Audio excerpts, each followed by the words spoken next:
Eleanor, a high-powered businesswoman known for her impeccable style and unshakable poise, found herself cradling her inconsolable infant daughter Chloe in the stifling, crowded subway car, the harsh fluorescent lights above casting stark shadows over her usually confident face, now etched with exhaustion and anxiety. Despite the fine fabrics of her tailored blazer and the shine of her polished shoes, Eleanor felt utterly exposed, raw and vulnerable amid a sea of strangers whose eyes flickered between sympathy and thinly veiled irritation, as Chloe's relentless crying cut through the noise like a sharp blade, amplifying Eleanor's feelings of helplessness and shame. She was a woman used to commanding rooms, not managing a baby whose cries seemed impossible to soothe, especially in a place so far removed from the luxury and calm she was accustomed to, where every glance from fellow passengers felt like a silent verdict on her ability to mother. The subway car was packed. Commuters pressed against one another, their faces tired, drawn, some annoyed, others distracted but all subtly affected by the incessant wailing, which seemed to ripple through the air, making an already stressful morning even harder to bear. Eleanor's attempts to soothe Chloe, gentle rocking, soft whispers, her own voice breaking as she crooned lullabies she had only just learned, were met with escalating cries, as if the baby's distress was a reflection of Eleanor's own inner turmoil. Magnifying the sense of isolation that engulfed her, she could feel the judgment weighing down on her, invisible but heavy, from the businesswoman who glanced at her watch impatiently, to the young man who shook his head with a look of disdain, to the elderly woman who sighed audibly, pressing her lips together as if to contain her disapproval. Eleanor's heart sank, each judgmental stare deepening the chasm between her and the rest of the world, a stark reminder that no amount of status or wealth could shield her from the raw, humbling reality of motherhood and public scrutiny. Across the aisle, Marcus sat quietly with his daughter Maya, a young girl whose serene presence contrasted with the chaos around her, her small fingers entwined in her father's calloused hand. Marcus, a single father juggling 2 jobs and dreams that often felt just out of reach, knew all too well the exhaustion and vulnerability Eleanor was experiencing. He recognized it not through their differing circumstances, but through the shared language of parenthood, a silent bond forged in sleepless nights, endless worries, and the fierce love that refused to waver even in the hardest moments. Maya, her eyes wide with empathy, nudged Marcus gently, sensing the anguish etched into Eleanor's face and the piercing cries of Chloe that filled the air, disrupting the usual hum of the morning commute. "Daddy," she whispered softly, her voice barely audible over the clatter of the train. "Maybe she needs a song."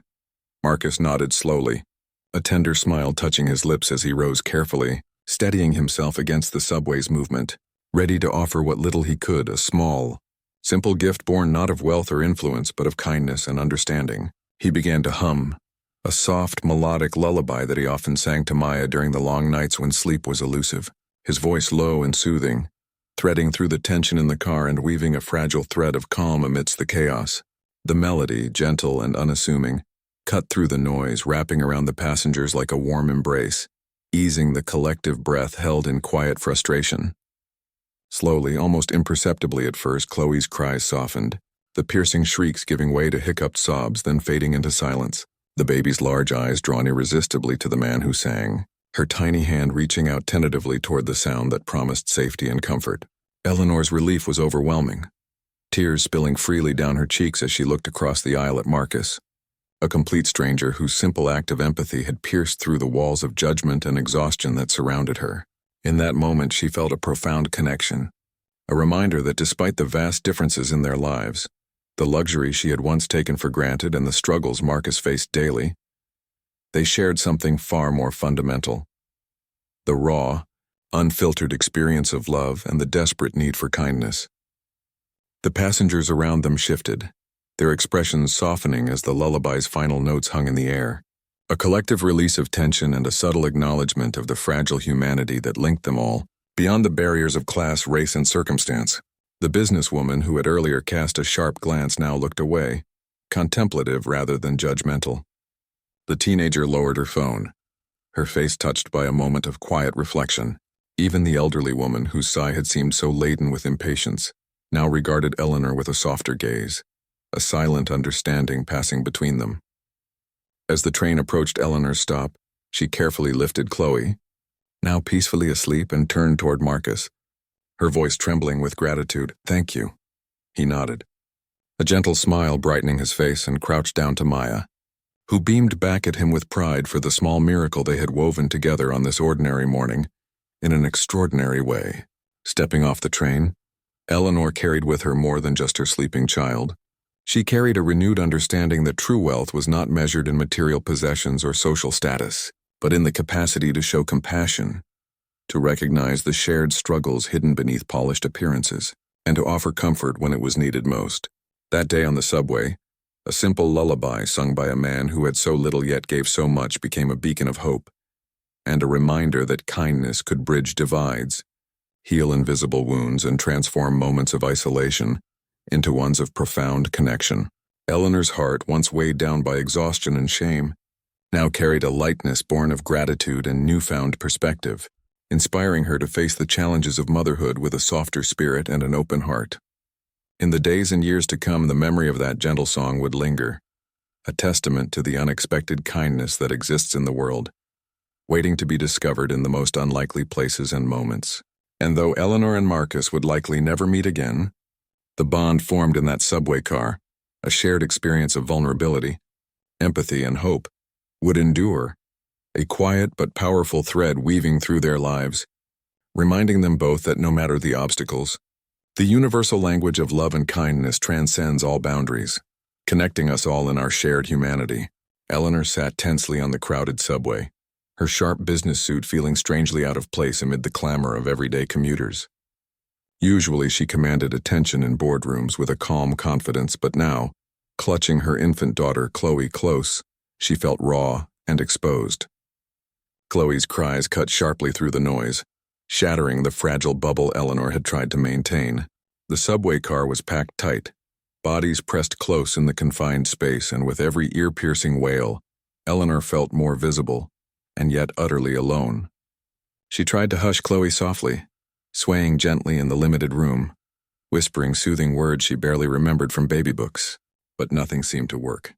Chloe's tiny face contorted in distress, tears streaming freely, her cries echoing off the metal walls and rattling the nerves of those around her. Eleanor's heart sank deeper with every frustrated glance from other passengers, some impatient, some sympathetic, but clearly uncomfortable. She caught the judgment in their eyes, unspoken but undeniable. The businesswoman who couldn't quiet her own baby, the new mother out of her depth and in public no less. Her world of carefully constructed control and success felt fragile, shattered by the raw and unpredictable reality of parenthood. She was supposed to be prepared to know what to do, but this chaos and vulnerability was something she hadn't expected. Eleanor fought back tears of her own, the shame burning hot as her gaze flickered around the car, desperate for an ally but finding only strangers burdened with their own worries. The morning rush was unrelenting, and the relentless crying seemed to grow louder with each stop, making Eleanor's situation feel even more desperate. Across the aisle, Marcus sat quietly, his fingers loosely intertwined with those of his daughter Maya, whose calm presence contrasted with the chaos surrounding them. Marcus's life was worlds apart from Eleanor's. He worked 2 jobs to make ends meet, a single father raising Maya after losing his wife to illness. His clothes were worn but clean, and his eyes held a tired kindness that came from years of struggle and love intertwined. Marcus knew the exhausting weight of parenthood intimately. He recognized Eleanor's struggle, not because of their differences in status or fortune, but because parenthood is a universal language of sleepless nights, desperate moments, and unconditional love. Maya, sitting close to her father, noticed the distress in Eleanor's face and the piercing cries of baby Chloe that made the subway car tense and restless. Without speaking, she nudged Marcus gently, her small hand on his arm, an unspoken plea for help. Marcus glanced at Eleanor, seeing the raw exhaustion and helplessness she tried to mask. He took a deep breath and stood, steadying himself as the subway jolted forward.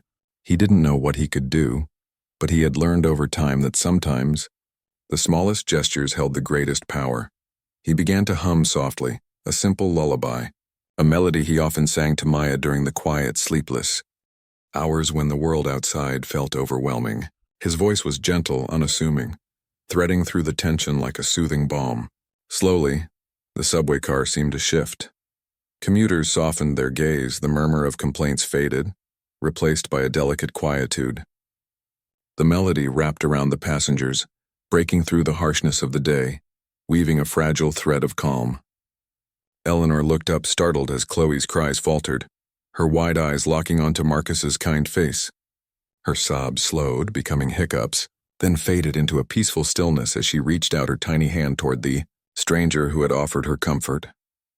Tears welled in Eleanor's eyes as relief washed over her in a wave of gratitude she had not expected to feel toward a complete stranger. The judgmental glances melted away, replaced by a collective recognition of the shared humanity in that cramped subway car, a community brought together, however briefly, by a simple act of kindness. Marcus's gesture was not grand, but it was profoundly meaningful. He had offered peace where there had been none, connection where there was isolation. It was a reminder that wealth and status pale in comparison to empathy and compassion. As the train rattled on, the passengers relaxed, many exchanging subtle smiles or nods of understanding. The businesswoman who had earlier scowled now averted her eyes, her expression softened. A young man, distracted by his phone moments before, looked up and smiled gently. Even the elderly woman who had sighed so heavily at the beginning now regarded Eleanor with quiet sympathy rather than impatience. In this small, fleeting moment, the walls of social division seemed to dissolve, replaced by a shared experience of tenderness and hope. When the train neared Eleanor's stop, she carefully lifted the now sleeping Chloe, cradling her with a newfound softness. She turned to Marcus, her voice trembling as she found the words she hadn't expected to say. "Thank you." Marcus nodded, the faintest smile lighting his face as he crouched down to Maya, who looked back at him with pride and contentment. They stepped off the train, each carrying with them more than just their physical burdens. Eleanor walked away with a heart unburdened by shame, buoyed instead by the realization that kindness transcends all barriers. Marcus returned to his routine, his spirit lifted by the knowledge that his simple lullaby had made a difference. In the days and years to come, Eleanor would often think back to that morning, to the moment a stranger's gentle song turned her darkest hour into a profound lesson about compassion and connection. It reshaped her understanding of true wealth, not in material success or status, but in the ability to reach out with empathy and to see others as fellow travelers on the unpredictable journey of life. And Marcus, in his own quiet way, continued to navigate the challenges of parenthood with hope, comforted by the knowledge that even in the most crowded, hurried places, small acts of kindness could create lasting ripples of love. The memory of that subway lullaby lingered in Eleanor's mind like a sacred refrain, reminding her that amidst the noise and judgment, there is always room for grace and understanding. It was a song not just for Chloe, but for anyone who has ever felt overwhelmed by the demands of life and parenthood. And in that song, Eleanor found strength, not just to be a mother, but to be a better, kinder person. Victoria sat rigidly on the narrow subway bench, the soft hum of the city's underground a stark contrast to the turmoil she felt inside. Clad in a pristine designer coat and clutching her infant son James tightly to her chest, she was painfully aware of the sharp eyes around her, the whispered glances of strangers who clearly judged her inability to soothe her wailing baby. Victoria had always been used to a life of luxury, surrounded by the trappings of wealth and ease, where challenges were often met with swift solutions and staff to alleviate any discomfort. But here, amidst the cramped, noisy subway car filled with tired commuters, her perfectly curated world had crumbled into chaos. The incessant cries of James cut sharply through the murmurs and rattling metal of the train, echoing louder with every judgmental stare. She tried everything, soft shushing, gentle rocking, even a pacifier. But nothing calmed her infant, and with every failed attempt, her sense of failure deepened. The isolation she felt was suffocating. No matter the wealth she possessed, here she was just a frazzled new mother overwhelmed by the reality of parenthood in an unforgiving public space. Across the aisle sat Daniel, a man whose weathered hands and kind eyes told a story of resilience born of hardship. A widowed father working 2 jobs to support his daughter Lily, Daniel's life had been shaped by sacrifice and tireless effort. Unlike Victoria's polished exterior, Daniel's worn clothes and quiet demeanor reflected a life lived without luxury, but rich in love and determination. He watched Victoria's struggle with a quiet empathy born from his own experiences as a parent, grappling with exhaustion and uncertainty. Beside him, Lily sat clutching her most treasured possession, a teddy bear named Mr. Snuggles. The bear's fur was faded and its seams slightly torn, evidence of years of comforting hugs and whispered secrets in the dark. Lily's perceptive gaze shifted between Victoria and her distressed son, her small hand lifting Mr. Snuggles in a silent gesture of kindness, an offering born not of obligation, but from a child's innate compassion. Daniel understood immediately.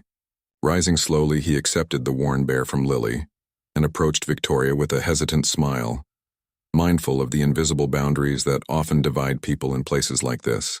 Victoria's eyes, red-rimmed from tears and sleepless nights, met his with guarded surprise, a flicker of hope mingling with uncertainty. Without a word, Daniel extended the teddy bear toward James, holding it gently near the infant's outstretched hands. The softness of the familiar, threadbare fur seemed to weave a quiet magic. James's sobs softened as his tiny fingers grasped the bear, clutching it like a lifeline amid the unfamiliar noise and overwhelming sensations. Slowly, the frantic cries gave way to curious gurgles and then peaceful coos, a fragile calm settling over both mother and child. Victoria's tense shoulders relaxed as gratitude washed over her, a profound realization dawning that true wealth was not measured by the clothes one wore or the money in one's bank account, but by the capacity for empathy and kindness shared between strangers. As the subway rumbled on, the divide between Victoria and Daniel seemed to shrink, replaced by a quiet understanding forged in the crucible of shared parenthood and human vulnerability. Lily, her eyes shining with quiet pride, watched as her small gesture bridged the gap between two very different worlds. In the worn-out teddy bear, Victoria found more than just a moment of peace for her son. She found a reminder that beneath the surface, all parents wrestled with fear, exhaustion, and the longing to protect and soothe their children. And Daniel, with his simple act of kindness, offered a priceless gift that transcended the social and economic boundaries that too often separate us, revealing the enduring power of compassion to connect and heal.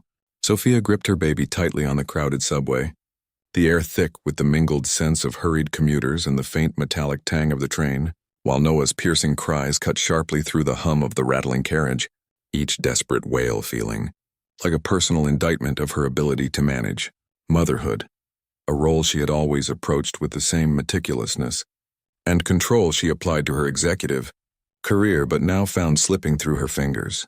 Her expensive diaper bag sat open beside her, a treasure trove of carefully curated high-end toys and soothing devices, each one failing miserably to calm Noah's overstimulated nerves.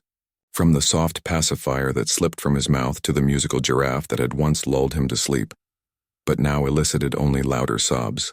The bottle of warm milk untouched as if it were poison, the teething mittens discarded like relics of a failed plan, all underscoring a stark, cruel reality. No amount of money, preparation, or professionalism could shield her from the raw, unpredictable chaos of parenting, especially in a confined, noisy subway car where every glare from strangers felt like a judgment of her inadequacy. She felt the tight coil of panic rising as the train hurtled through the tunnel, every shriek from Noah amplifying her growing sense of failure and isolation, the weight of expectation pressing heavily on her chest. She was supposed to be perfect, to have it all under control, to be both the ideal mother and the unstoppable executive. Yet here, stripped of her carefully constructed armor, she was vulnerable and frayed. Across from her, Ben sat quietly, his worn denim jacket a sharp contrast to Sophia's polished blazer, his tired eyes fixed tenderly on his son Sammy, whose boundless energy threatened to burst through the cramped space of the subway bench as he wiggled and babbled beside his father, their shared laughter a fragile bubble of light amid the cacophony. But Ben's own worries lingered just beneath the surface, a shadow cast by the recent loss of his job and the precarious tightrope of single fatherhood, the constant juggle between providing and simply surviving. Yet despite the weight of his own struggles, Ben's gaze softened when he noticed Sophia's distress, recognizing in her the same desperate fatigue he had felt countless times during his own trials with Sammy's tantrums and sleepless nights. Instinctively, Ben reached into his pocket and pulled out a small set of old colorful keys, their bright plastic chipped and dulled by years of use, a humble but treasured toy that had been Sammy's salvation during moments of overwhelming upset, a simple tool wielded not by affluence but by the intimate knowledge of a parent who had learned through hardship what truly soothes a child. Gently, Ben shook the keys and the soft, Melodic jingle wove through the air, cutting through Noah's cries like a balm, catching the baby's attention with an unexpected magic that no expensive gadget had managed to conjure. Noah's sobs abruptly ceased, replaced by wide, curious eyes fixed on the bright keys dancing in the air, his tiny hands reaching out instinctively, grasping at the jingling objects with a tentative wonder, the sound transforming his distress into fascination, his whole body relaxing as a smile tugged at the corners of his mouth. Sophia watched, breathless and astonished, the quiet miracle unfolding before her. How this simple, time-worn set of keys had accomplished what her meticulously chosen arsenal of toys could not, bridging the gap between her world of controlled perfection and Ben's world of unpredictable hardship, with a sound that spoke directly to Noah's overwhelmed senses. She felt a swell of gratitude and humility rise within her as she accepted the keys from Ben's outstretched hand, a gesture laden with unspoken understanding and kindness, a gift not of material wealth but of shared human experience and empathy, silently acknowledging their mutual struggles and the fragile hope found in moments of connection. The train continued to hum and jostle, but the atmosphere around them had shifted, a soft peace settling over the small cluster of parents and children, a pause in the relentless pace of city life where two disparate lives intertwined through the simple act of a jingle. Sammy, delighted by the calming effect on Noah, leaned against his father with a quiet contentment, and Ben's smile deepened, a rare light in his tired eyes, knowing that despite the uncertain road ahead, this small victory was a reminder of the strength found in resilience and compassion. Sophia cradled Noah closer now, feeling the baby's steadying breaths against her skin, the weight of anxiety easing as she realized that motherhood was not about flawless execution or having every problem solved by the latest product, but about presence, patience, and openness to help when it comes from the least expected places. The walls she had built around her identity as a perfect mother began to crumble, replaced by a new understanding that imperfection was not failure, but a shared human experience connecting her to others like Ben, whose simple kindness transcended the boundaries of class and circumstance. As the subway slowed into the next station, the ambient noise of the city faded for a moment into something quieter, almost sacred, and Sophia offered Ben a look of deep, wordless thanks, one that conveyed more than words ever could. The acknowledgement of a bond forged not by proximity or shared background, but by the universal challenges of love and parenting. Ben nodded in response, his face softening with relief and recognition, before gathering Sammy's hand to stand and step toward the open doors, leaving the keys behind as a tangible token of a fleeting but profound encounter. Sophia remained seated, watching the doors close behind them and feeling a renewed strength ripple through her, the jingle of the keys still echoing softly in her heart as a reminder that sometimes the simplest solutions are found not in what we can buy, but in the patience, understanding, and experience of those who know hardship intimately. And though her journey of motherhood would continue to challenge her in unexpected ways, Sophia now carried with her a lesson wrapped in the soft sound of jingling plastic keys, a lesson of humility, shared humanity, and the quiet power of connection that bridges worlds and transforms moments of despair into opportunities for grace and hope. Jessica sat stiffly on the subway bench, the weight of the city pressing down on her as her 6-month-old daughter Emily's piercing cries shattered the fragile calm of the crowded train car. Her carefully chosen designer coat and immaculate hair seemed like armor, yet inside, her composure was unraveling thread by thread. Around her, passengers exchanged furtive glances and suppressed sighs. The palpable judgment in the air settled like a heavy fog, making her feel small and inadequate despite the privileges she had always taken for granted. She rummaged frantically through her luxurious diaper bag, clutching at pristine pacifiers, soft blankets, and bottles warmed to just the right temperature, none of which could soothe Emily's escalating distress. Her heart pounded with a mixture of helplessness and embarrassment, each second elongating as Emily's cries grew louder and more urgent. The relentless sound a spotlight on Jessica's perceived failure to control a natural yet inconvenient moment.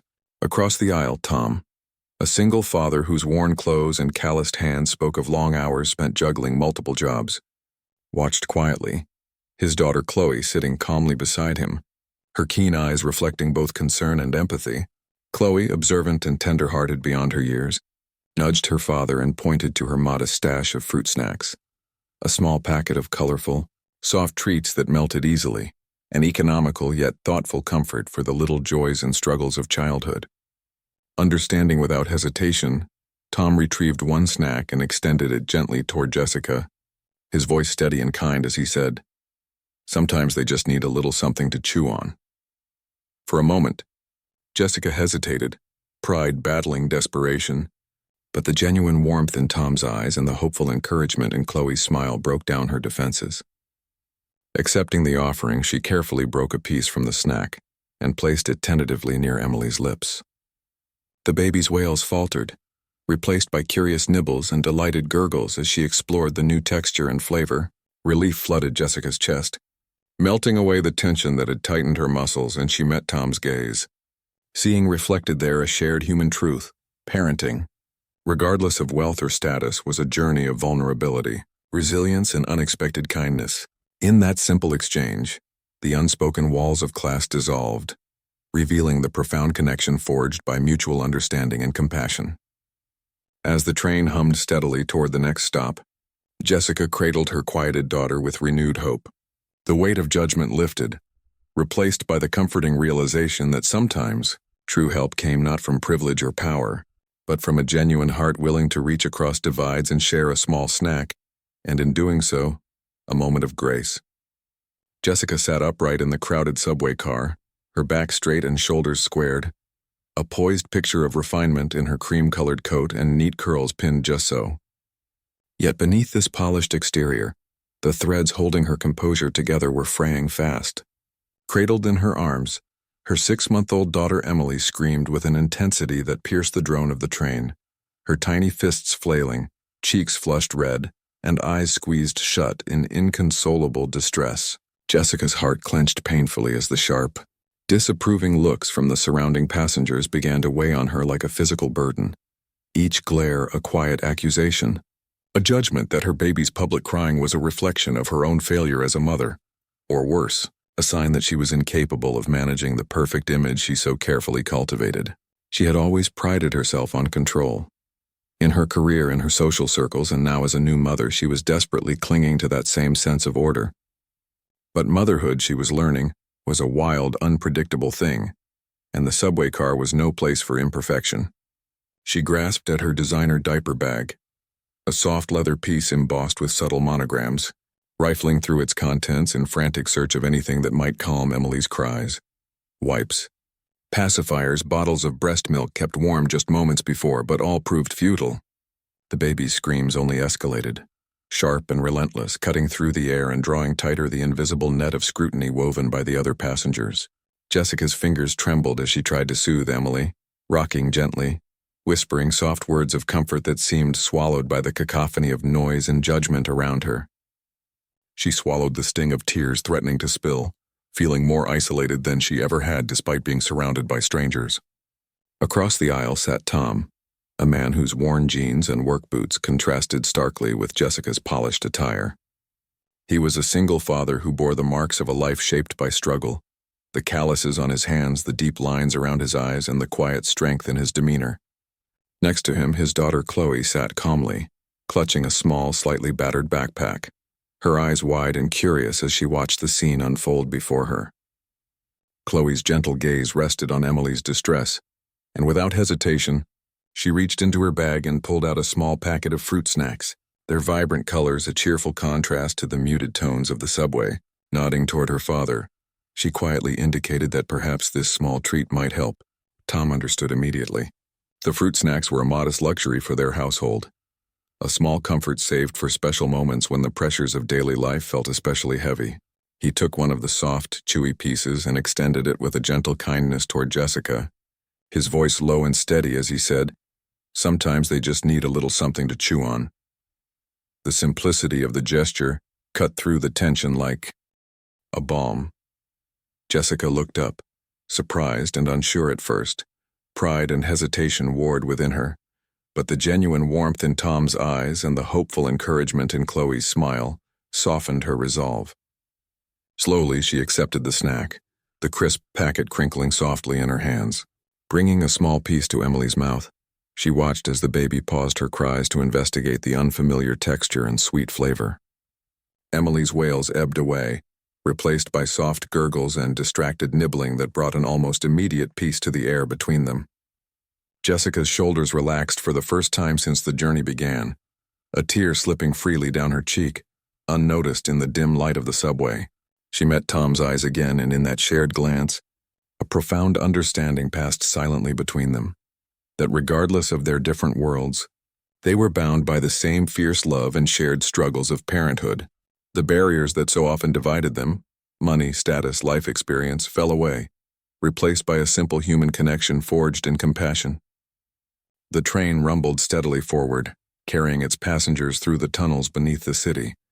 But for Jessica, the journey had transformed. No longer feeling isolated or judged, she cradled Emily close, her heart lighter and her spirit strengthened by the unexpected kindness of strangers. As the subway reached her stop, she stood slowly, careful not to disturb her now contented daughter, and gave Tom a sincere smile of gratitude. "Thank you," she whispered, her voice thick with emotion. Tom nodded, his own smile humble but full of quiet pride. Chloe waved shyly and Jessica waved back, stepping off the train with renewed hope. In that brief encounter, Jessica learned a powerful lesson. True help often comes not from wealth or privilege, but from the shared humanity and generosity of spirit that connects all parents, no matter their background. It was a moment she would carry with her always, a reminder that sometimes the smallest acts of kindness can heal the deepest anxieties and build bridges where none seemed possible. Michelle sat rigidly on the subway bench, her arms trembling under the combined weight of Baby A and Baby B, her twin infants whose wails cut through the stale, recycled air like sharp knives, echoing relentlessly off the metallic walls of the train car. The cries were a desperate, unrelenting chorus, a fierce storm of sound that seemed to grow louder with every passing second, drowning out the clatter of wheels on tracks and the murmur of the other passengers. Michelle, born into wealth and privilege, had never imagined her life would be so defined by exhaustion, frustration, and an overwhelming sense of loneliness. The reality of new motherhood had unspooled her in ways no amount of money could mend. The golden halls of her inherited fortune now felt distant and hollow, irrelevant in the face of two tiny, inconsolable beings who demanded everything she had, and more. Around her, the subway car was filled with eyes, some weary, some impatient, many judgmental, all reflecting back the immense pressure Michelle felt to maintain composure. A businessman in a crisp suit shifted uncomfortably in his seat, shooting a glare as if her children's cries were an unforgivable disturbance to his orderly day. A tired commuter glanced away, shoulders tense, pretending not to notice but clearly counting the seconds until they could escape the noise. A young woman in a corner clutched her bag tightly, her face a mix of sympathy and frustration. Michelle could feel their silent blame weighing down on her, amplifying her own feelings of guilt and failure. How could she, who had everything, not soothe her own children? Tears threatened to spill, her vision blurred as the world felt increasingly hostile and cold. She rocked the babies gently, whispering soft reassurances. But the noise only intensified, filling the car with a sense of chaos and tension that seemed impossible to escape.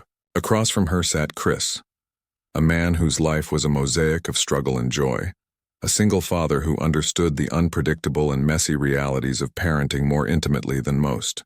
With his daughter Sophie beside him, Chris was a quiet island of calm. Sophie, clutching a threadbare hand puppet, a brightly colored, fluffy monster with button eyes and a crooked smile, played softly, her imagination turning the puppet into a companion who had danced through countless afternoons of laughter and stories. Sophie's wide, curious eyes watched the scene unfolding across the car, noting the distress on Michelle's face and the piercing cries of the twins. With a gentle nudge to her father's knee, she silently suggested an idea. Chris understood immediately. Without hesitation, he slipped his hand inside the puppet and with a tender, playful voice began to animate the creature. The monster's mouth moved as if it were speaking, making silly faces and soft, soothing coos that seemed to weave a spell of joy amid the storm. The vibrant colors of the puppet, its electric blues and fiery reds, stood out against the dull monotony of the subway, instantly catching the baby's attention. Their cries faltered, curiosity sparking in their tear-streaked eyes. Baby A's frantic sobs softened into tentative gurgles, and Baby B's fists relaxed as the puppet's friendly antics, paired with Chris's warm, engaging voice, drew the infants into a world of wonder. Around them, the atmosphere shifted subtly but powerfully. The tension in the car melted away as passengers softened, smiles blooming quietly on tired faces. The man in the suit chuckled softly. The commuter's shoulders relaxed. The young woman's eyes brightened. Michelle, overwhelmed and near tears, lifted her gaze to meet Chris's. And in that moment, a profound wave of relief and gratitude washed over her. The simple magic of the hand puppet, a humble, well-loved toy, had given her the greatest gift. A pause in the chaos, a moment of peace, and a reminder that sometimes the most profound solutions are found not in wealth, expertise, or control, but in simple, heartfelt gestures of play and connection. Chris, who had spent his life making children smile despite hardships, had unknowingly offered Michelle a lifeline, a beacon of hope in a turbulent sea. As the train approached her stop, Michelle carefully stood, holding her now calm babies close, feeling a quiet strength rekindling within her. The city outside might be loud and unforgiving, but inside her heart was a little lighter, touched by the joyous spirit of a little girl's puppet and the kindness of a stranger who understood that sometimes laughter and imagination are the greatest healers of all.